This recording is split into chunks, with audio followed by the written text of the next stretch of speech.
You ask Tiger to solve. This deals with linear equations with one unknown. The final result is n equals -4. Let's solve it step by step. Group all n terms on the left side of the equation. Subtract 8n from both sides. Group like terms. Simplify the arithmetic. Group like terms. Simplify the arithmetic.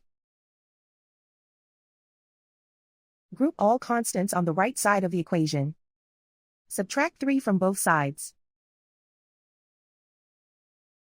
Simplify the arithmetic.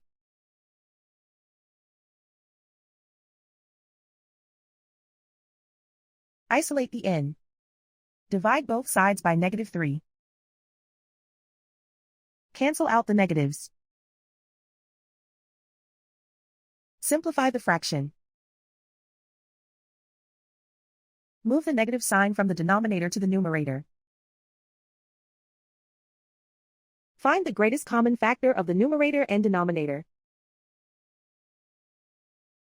Factor out and cancel the greatest common factor. And so the final result is n equals -4.